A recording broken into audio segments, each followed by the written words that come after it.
இந்த சாலை ஒரு கிராமத்து சாலை. திருப்பத்தூர் மாவட்டத்தில் ஒரு செவ்வாத்தூர்ன்ற ஒரு கிராமத்துக்கு செல்லும் சாலைங்க.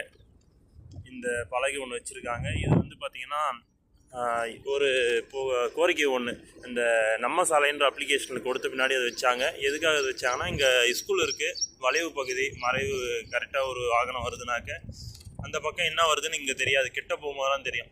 அதுக்காக மெல்ல செல்றதுக்கு, விபத்து ஏற்படாமல் இருக்கிறதுக்கு அது வச்சுருக்காங்க. இந்த சாலை வந்து ரொம்ப குறுகலாக்குது. இது நிறைய ஊர்களை கடந்து செல்லுதுங்க. காக்கங்கரை ரயில்வே ஸ்டேஷன் அப்படியே அடுத்தடுத்து நிறைய ஊர்களுக்கு பிரிஞ்சு சென்றுட்டே இருக்கும். ஆனால் இந்த சாலையை வந்து விரிவாக்காமல் இருக்காங்க. இதை வந்து பார்த்திங்கனாக்கா அரசு பேருந்துகள், அதுக்கடுத்து பள்ளி வாகனங்கள் எல்லாம் இங்கே செல்றதால இந்த சாலையை வந்து விரிவாக்கணும். ஏன்னா இப்போது 2 பேருந்து வருதுனாக்க அந்த நேரத்தில் வந்து ரொம்ப கஷ்டம். ரெண்டாவது, இந்த பகுதியில் பார்த்தீங்கன்னா தெரியும், இந்த பள்ளங்கள் நிறையா வரும். இந்த சைடில் வந்து பார்த்திங்கன்னா இந்த இடத்துல வந்து சாலை கொஞ்சம் விரிவுபடுத்துகிற மாதிரி இருக்கும். அப்படியே போக போக அப்படியே குறுகிடுவாங்க பாருங்கள். இந்த இடத்துல பாருங்கள், அப்படியே குறுகலான சாலை போகும். இதோடு வந்து பார்த்திங்கன்னா குறுகலாக பண்ணிட்டாங்க. நல்லா கொஞ்சம் விரிவுபடுத்தி போடணும். இந்த சாலையில் மேலும் இருக்கிற பிரச்சனைங்க இந்த மாதிரி குழி பள்ளங்க. நிறைய பகுதிகளில் வந்து பார்த்திங்கன்னா தண்ணீர் தேங்கி தேங்கி குழி பள்ளங்களாக இருக்குது. அந்த தண்ணீர் வந்து சைடில் போகிறதுக்கு சரியான வடிகால் அமைப்பு தேவையான இடங்கள் அமைக்கணும். அதே போல் எச்சரிக்கை பலகைகள் இடத்துக்கு தகுந்த மாதிரி வைக்கணும்.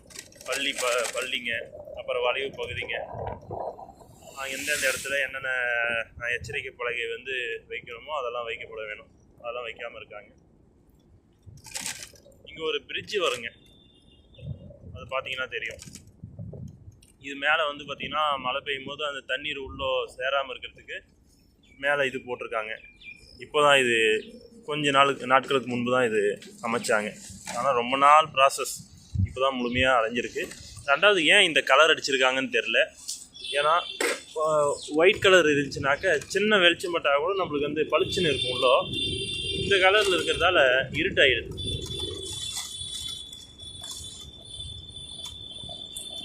அதனால் கொஞ்சம் வெளிச்சமாக இருக்கிற மாதிரி கலரை பயன்படுத்தினா நல்லா இருந்திருக்குமோன்னு தோணுது. இதற்கான காரணம் யாருக்குன்னா தெரிஞ்சா சொல்லுங்க, ஏன் இந்த கலர் பயன்படுத்தியிருக்காங்கன்னு. இது கடந்து சென்றோம்னாக்க திரும்ப சாலை வந்துடுங்க.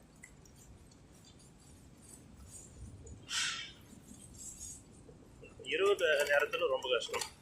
இரவு நேரத்தில் ஃபுல்லாகவே இருளாக இருக்கும்.